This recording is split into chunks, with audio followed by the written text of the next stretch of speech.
हर माँ का हक है कि वो बहू के हाथ की 2 रोटी तो डिजर्व करती है। चलो रोटी डिजर्व नहीं करती, पर अपनी बहू से और अपने बेटे से ये तो एक्सपेक्ट कर सकती है कि वो उनके साथ बैठे, हंसे, बोले, टाइम स्पेंड करे।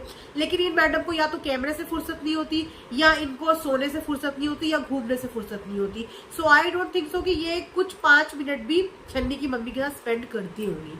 ऊपर से सेपरेट रूम इन्होंने ऊपर अपना एक बना लिया है, वहां से नीचे उतर के आ जाए इनके लिए वही गनीमत है, वही सब कुछ, खाना पीना सब इनका वही आता है। तो मेरे को नहीं लगता कि फैमिली के साथ कोई क्वालिटी टाइम भी स्पेंड करते होंगे, जिस वजह से आज छन्नी की अम्मी बहुत दुखी नजर आई। सबसे ज्यादा बुरा भी पूरी वाईटी में इन्हीं मैडम को लगता है। अगर इन मैडम के ऊपर जरा सा भी रिएक्शन दे दिया, मैडम बिल्कुल रिएक्शन देने के बाद एक्शन में आ जाती है। तो मैडम जी थोड़ा सा अपनी एक्टिविटीज में भी ध्यान दो। आप कितनों का दिल तोड़ रही हो। पहले आपने लास्ट वीडियो में इतनी सारी मुस्लिम कम्युनिटी का दिल तोड़ा, और अब आपने एक माँ की आंखों में आंसू ला दिए, और सबको साफ साफ नजर आ रहा था कि उनकी माँ अंदर से कितनी दुखी है। तुम लोग क्यों ऐसा उनके साथ कर रहे हो? अगर तुम लोगों को साथ मौदा नहीं रहना तो उनको अपने साथ मुंबई रख लो ना। घर जमाई तुम्हारा ऑलरेडी छन्नी भैया बन ही गए हैं। बहुत सारे कमेंट आए हैं उसके, ये मैं ही नहीं, ये बहुत सारी दुनिया बोल रही है कि भाई इससे बेहतर तो है तुम घर जमाई बन जाओ। बार बार आने जाने से, अपनी माँ की आंखों में आंसू देने से तो बेटर है ना कि एक ही बार वहां से शिफ्ट हो जाओ। बार बार उन्हें क्यों रुला रहे हो?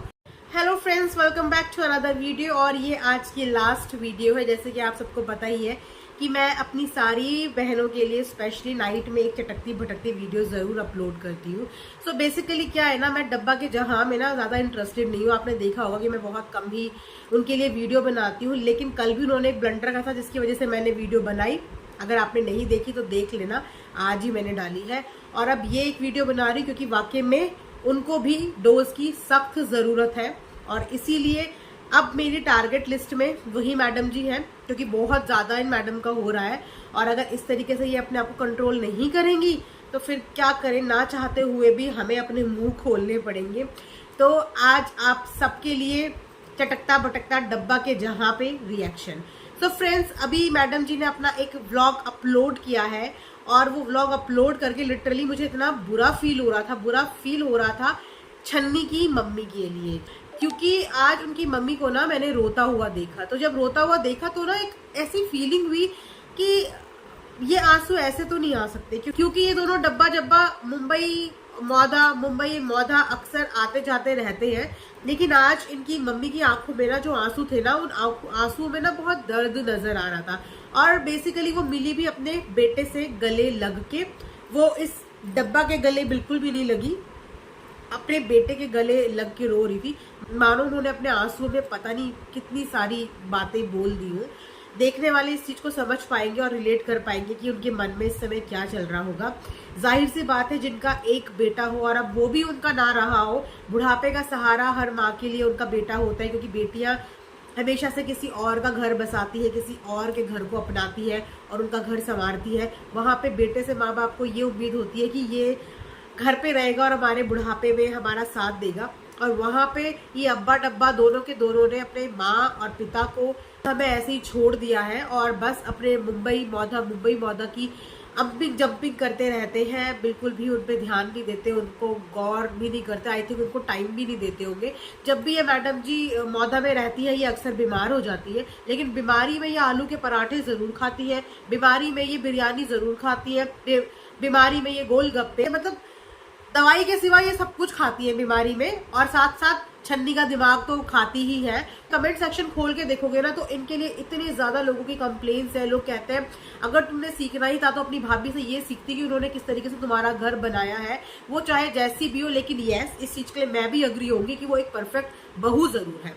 उसने उस घर में जाने के बाद हर किसी के सर पे ना छत दे दी है, चाहे वो अपने सर पे हो, चाहे अपनी अम्मी के सर पे हो, चाहे इस चालू अप्पी के सर पे हो। के पाँव और उसकी फेम से इन सब के सर पे आज छत है। तो यस, वो एक बहुत ही परफेक्ट भाभी और एक बहुत ही परफेक्ट बहू है। तो उनसे सीखना था तो उनसे ये सीखती कि अपने घर को कैसे बनाया। वहीं पे अगर इनके भाई को ले लेना तो जनाब अपने पेरेंट्स को लेकर इतने पॉजिटिव है, भले ही डोमिनेटिंग है, लेकिन अपने पेरेंट्स को लेकर इतने पॉजिटिव है कि उन्होंने अपने पेरेंट्स का साथ कभी नहीं छोड़ा।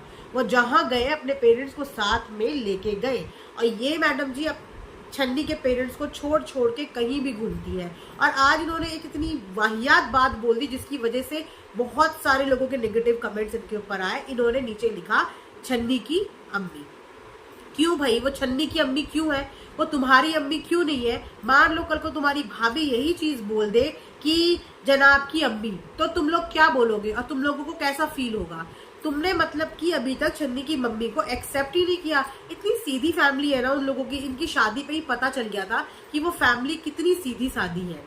जो एक्सपेक्टेशन हर सास की अपनी बहू से होती है, उन एक्सपेक्टेशन पे तो इन मैडम ने पानी फेर दिया है। किचन के तो ये दर्शन करती बाद में है, बीमारी पहले वहां हो जाती है। लेकिन जब बात आए मुंबई की, या जब बात आए बाहर का जंक फूड खाने की, या जब बात आए बाहर गाड़ी में लेके घूमने की, ये मैडम की बीमारी एकदम छूमंतर हो जाती है।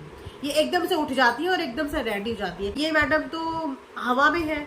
ये तो किसी को अपने आगे कुछ समझती ही नहीं है, सोचती मैं तो बहुत बड़ी व्लॉगर हो गई हूँ, मैं बहुत बड़ी बिजनेसमैन हो गई, मेरे पास तो अपना फ्लैट है, मेरे पास तो अपनी कार है, मेरे पास तो अब अपना प्लॉट भी है, और छन्नी तो कुछ करता नहीं है, तो मेरे ही पैसों पे छन्नी का मैं बिजनेस खुलाऊंगी, तो जाहिर सी बात है छन्नी मेरी पूछ की तरह मेरे पीछे पीछे तो आएगा ही। तो हस्बैंड के नाम पे इसने हस्बैंड की सेल्फ रिस्पेक्ट भी नहीं रखी। अपने आप ही अपने व्लॉग में अपने हस्बैंड की पूरी इंसल्ट करती हुई नजर आती है। कभी कहती है चैनल खोल लो, कभी कहती है कुछ कर लो। उस बंदे को यही नहीं पता कि उसको अपनी लाइफ में क्या करना है। शादी को इतना टाइम हो गया, अभी तक वो अपना बिजनेस नहीं जमा पा रहे, अभी तक वो फोकस्ड ही नहीं है कि उनको आगे करना क्या है। वो तो इनकी शादीशुदा जिंदगी हो रखी है, जहाँ शादीशुदा लाइफ के बाद एक लड़की अपने परिवार को सेटल करने में लग जाती है, अपनी घर गृहस्थी को एक नई दिशा देने में लग जाती है, वहां इन मैडम तो बिल्कुल दिशाहीन हो रखी है। इनके पास कोई डायरेक्शन ही नहीं है अपनी लाइफ की कि इनको करना क्या है। और तो और व्लॉगिंग भी इनकी अब एक नंबर की क्रिंज हो चुकी है कि उसे भी देखने वाले ना बहुत कम हो गए हैं। पहले के मुकाबले आज अगर आप इनके व्यूज देखोगे ना, तो इनके व्यूज भी इतने ड्रॉप हो गए हैं, और पॉजिटिव से ज्यादा इनकी वीडियोस के नीचे नेगेटिव कमेंट्स होते हैं। तो मैडम सही टाइम पे सही चीज कर लो, वरना ऐसा ना हो कि एक इकलौती तो तुम्हारी इनकम है वो भी यहाँ से बंद हो जाए, तो फिर क्या करोगी? जो ऑडियंस कमाने में तुम्हें इतने साल लग गए, उस ऑडियंस को तुमने अपनी ये 5-6 महीने में ना ऐसे चुटकियों में गंवा दिया है। वापस से चीजों को थोड़ा सा ऑर्गेनाइज करो, और अपनी भाभी से वाकई में तुम्हें क्लास की बहुत ज्यादा जरूरत है। मुंबई में इधर उधर भागने भटकने से बेटर है कि 2-3 घंटे अपनी भाभी के साथ बैठ जाया करो और उनसे कुछ सीख लिया करो, ठीक है? तो आपके लिए भी अच्छा होगा और बेचारे सन्नी के पेरेंट्स के लिए भी अच्छा होगा, क्योंकि मैं आज बेसिकली सन्नी के पेरेंट्स के लिए ही कंसर्न थी, इसीलिए मैंने आके यहाँ पे वीडियो बनाई। सो ये था मेरा आज का एक छोटा सा रिएक्शन चालू अप्पी के बारे में। आप लोग जरूर बताना कि ये ऑब्जर्वेशन और ये जो पॉइंट ऑफ व्यू मैंने अपना यहाँ पे दिया है, आप लोग क्या इससे रिलेट कर रहे हो, क्या आपको क्या लगा आज की वीडियोस देख के, जरूर कमेंट सेक्शन में बताना। So till then, thank you so much for watching Arth from Dehradun and good night.